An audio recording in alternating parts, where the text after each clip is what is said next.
Hello बच्चों, नमस्कार। क्या हालचाल, कैसे हैं आप सभी लोग। एक बार फिर से आप सभी का स्वागत करते हैं एक नए सेट में। ये आज हमारे पास सेट नंबर 3 है। बेसिकली सेट नंबर 3 है किसका हो, सामाजिक विज्ञान का। सामाजिक विज्ञान 2026 का एकदम वायरल गेस्ट पेपर है मेरे लाल, एकदम वायरल गेस्ट पेपर है। कोड 825 जेबी।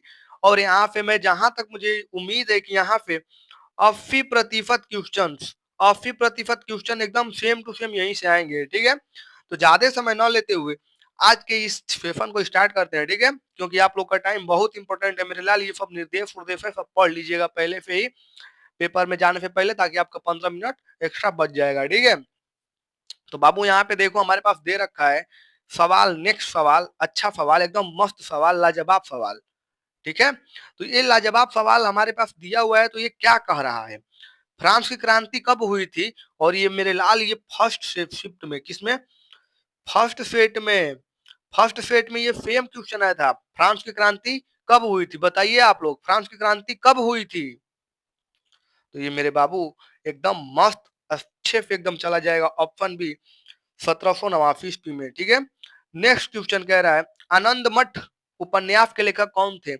आनंद मठ उपन्यास के लेखक कौन थे, तो मेरे लाल ये चला जाएगा ऑप्शन ए, बंकिम चंद्र चटर्जी जी। ठीक है, नेक्स्ट क्वेश्चन, विश्व व्यापार संगठन डब्ल्यूटीओ की स्थापना किस वर्ष की गई थी। ये विश्व व्यापार संगठन जो होता है डब्ल्यूटीओ, इसकी स्थापना किस वर्ष की गई थी, बताओ बाबू, जल्दी बताओ एकदम।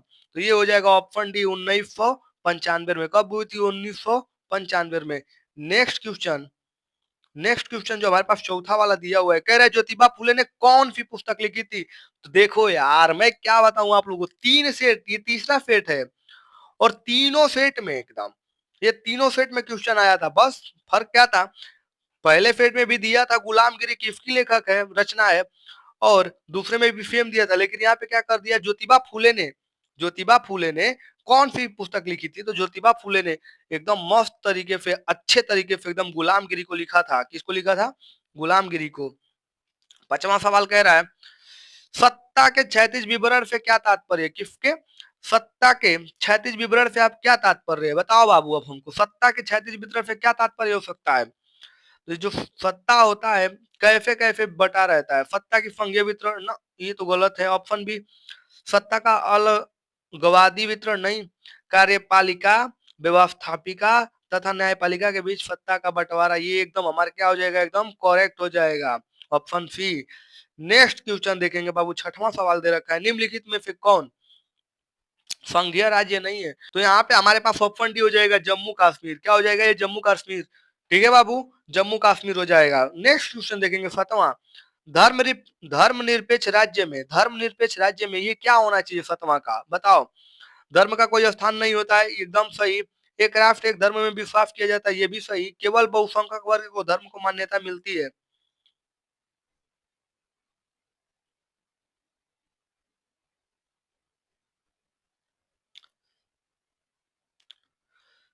ठीक है, धर्मनिरपेक्ष राज्य में क्या होना चाहिए, धर्म को कोई स्थान नहीं होता, धर्म का कोई स्थान नहीं होता, ये गलत है यार। धर्म का स्थान तो होगा ना। एक राष्ट्र एक धर्म विश्वास किया जाता है, नहीं, ये भी कोई धर्म, धर्म ही नहीं, इंसानियत का धर्म चलो चलाओ सभी लोग। केवल बहुसंख्यक वर्गों के धर्म को मान्यता नहीं, एकदम नहीं, सभी का धर्म एकदम एक समान है, सभी धर्मों को समान समझा जाना है। हाँ, ये सही, ऑप्शन डी सही है हमारे पास, सभी धर्मों को एक समान समझना चाहिए। आठवां क्या कह रहा है, राजनीतिक दलों के सामने कौन सी चुनौतियां हैं, जो हमारे पास जो राजनीतिक दल हैं उनके सामने कौन सी चुनौतियां हैं। तो आंतरिक लोकतंत्र का ना होना, अरे भाई हमारे पास तो लोकतंत्र इतना अच्छा है। परिवारवाद, एकदम परिवार है। धन और आपराधिक तत्वों का प्रभाव, यो है, सब कुछ है। ऑप्शन डी, इनमें से सभी। क्या हो जाएगा, ऑप्शन डी, इनमें से सभी। समझे मेरे लाल, ऑप्शन डी क्या हो जाएगा, इनमें से सभी। तो ऑप्शन डी क्या हो जाएगा, सही हो जाएगा। नौवां क्वेश्चन क्या कह रहा है, निम्न में से लोकतंत्र का अवगुण है, लोकतंत्र का अवगुण क्या है, धनी व्यक्तियों का शासन, धनी व्यक्तियों का शासन नहीं, तो गलत है। बहुसंख्यक की प्राथमिकता, ये भी गलत है। ठीक, दलों में व्यक्तिवाद, ये भी गलत है। तो ऑप्शन डी क्या हो जाएगा, जब सब गलत है तो इनमें से कोई नहीं, सभी। ठीक है, नेक्स्ट क्वेश्चन देखेंगे 10वां, 10वां क्या हो जाएगा, संविधान। संविधान के अनुसार भारत की राजभाषा है, संविधान के अनुसार भारत की राजभाषा है। जो हमारे पास जो संविधान है, इस संविधान के, ये जो हमारे पास संविधान दिया है, उस संविधान के अनुसार भारत का राज्य भाषा क्या है भाई, सबको पता है भारत का राष्ट्रीय भाषा हिंदी है। ठीक है, नेक्स्ट क्वेश्चन देखेंगे 10वां।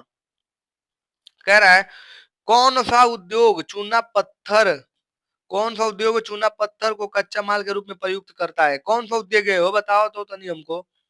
सीमेंट में हम क्या करते हैं, चूने पत्थर का उपयोग करते हैं, क्या करते हैं सीमेंट में। ऑप्शन डी बी सही हो जाएगा। 11 नंबर, 12 नंबर क्या कह रहा है, भारत में आर्थिक उदारीकरण की शुरुआत कब हुई, जो भारत में आर्थिक उदारीकरण था उसका शुरुआत कब हुआ था, बताओ बाबू। क्या हो जाएगा, भारत में आर्थिक उदारीकरण का शुरुआत कब हुआ था, 1991। ऑप्शन ए क्या हो जाएगा, 1991। 13 वाला लेकर चलते हैं अगर, राष्ट्रीय उपभोक्ता अधिकार दिवस कब मनाया जाता है, राष्ट्रीय उपभोक्ता अधिकार दिवस कब मनाया जाता है, बताओ बताओ बताओ बताओ। 24 दिसंबर को, कब हो, 24 दिसंबर को। नेक्स्ट क्वेश्चन देखेंगे 14वां।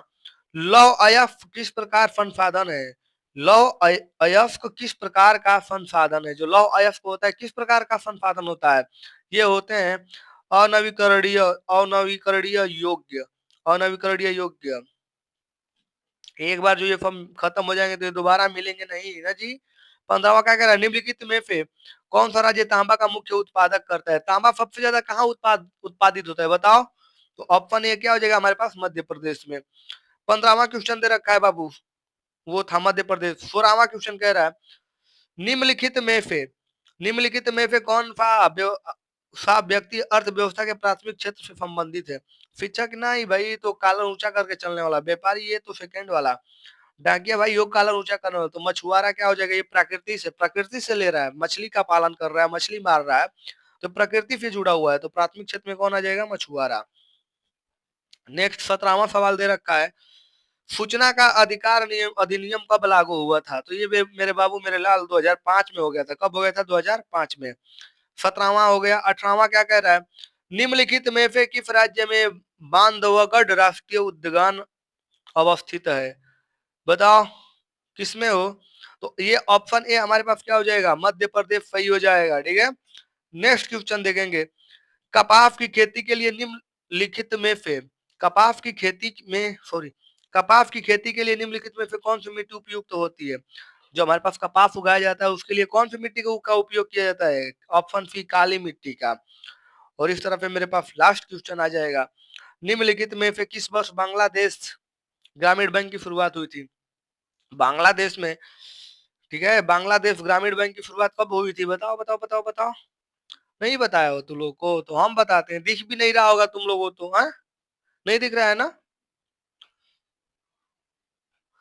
चलो मैं बताता हूँ, ये क्या हो जाएगा, कौन सा ऑप्शन सही हो जाएगा, वो ऑप्शन बी सही हो जाएगा, 1969 को। ठीक है, 1969, ऑप्शन बी क्या हो जाएगा, 1969 सही हो जाएगा। नेक्स्ट क्वेश्चन देखेंगे तो यहाँ पे फिर वही आ गया वर्णात्मक वाला, पहला वाला कर लेना है, इसमें असहयोग आंदोलन आप कर सकते हैं अच्छे से एकदम। संघवाद कैसे क्या अर्थ है, गठबंधन सरकार से क्या था, आप क्या समझते हैं बताइए। विदेशी व्यापार से आप क्या समझते हैं, भारत में विदेशी व्यापार की किन्हीं दो विशेषताओं को बताइए। भाई देखो ये भी 100% कन्फर्म है कि आएगा। आर्थिक गतिविधि से आप क्या समझते हैं, ये दोनों में से कोई एक करना होता है बस, अथवा अथवा। इसको भाई याद ही कर लो एकदम, प्रौद्योगिकी और आर्थिक विकास के कारण संसाधनों का अति उपयोग कैसे हुआ, भारत में सड़क परिवहन के सापेक्षिक लाभ, ये तो बिना कॉमन सेंस का सवाल है, ये आप कैसे भी कर ले जाएंगे। 5वां सवाल फ्रांस की क्रांति के कारण क्या थे, ये फेट वन में भी आया है, ये फेट वन में भी आया है, तो इसलिए ये भी क्या बन जाता है, ये भी सवाल क्या बन जाता है, इंपॉर्टेंट बन जाता है। विश्व की अर्थव्यवस्था के विकास में तकनीकी का क्या योगदान है, उदाहरण सहित लिखिए। तो उदाहरण लिखते जाइए आप लोग और अच्छे से सवाल करते जाइए। नेक्स्ट क्वेश्चन, भारत संघ में किन राज्य संबंधों का वर्णन कीजिए, जातिवाद क्या, ये भी एक इम्पोर्टेंट सवाल है, ये भी एक इम्पोर्टेंट सवाल है। 7वां भाई देख लो यार, तू लोग इसको हम भगा देते हैं ताकि वीडियो लंबा ना हो। ठीक है, 7वां 8वां इस तरफ अब हम आ जाएंगे किस पे, इस पे। तो ये देखो भाई, ये फेट 1 में भी आया हुआ है और फेट 2 में भी आया हुआ है, फेट 1 में भी आया और ये सेट 4 में भी आया है। तो इसको आप लोग को एकदम 100% कर लेना है। नेक्स्ट 10वां सवाल, 9वां का बी, ये मतलब ये भी क्या है, एक इम्पोर्टेंट सवाल है, ये भी इम्पोर्टेंट है। तो सबसे ज्यादा इन्हीं सब चीजों को आप लोग को क्या करना है, याद करना है। देखो स्टार्टिंग के 20 एमसीक्यू कर लो, लास्ट के ये कर लो, तो लास्ट के 10 ये कर लो, बीच में जो आ रहा है वो कर लो, भाई पास हो जाओगे यार, अच्छे नंबर से पास हो जाओगे, ठीक है। तो आई होप आपको ये वीडियो पसंद आया होगा। वीडियो थोड़ा सा भी पसंद हो, वीडियो थोड़ा सा भी हेल्पफुल लगा हो तो वीडियो को लाइक करें, शेयर करें और सब्सक्राइब करके बेल आइकन पे दबा लें, ताकि जैसे ही नेक्स्ट फेट यानी कि 4 फेट नंबर 4 लेकर आऊं, आप लोगों के पास नोटिफिकेशन तुरंत पहुंच जाए, ठीक है। तो मिलते हैं नेक्स्ट क्लास में, तब तक के लिए यही अपना बाय बाय।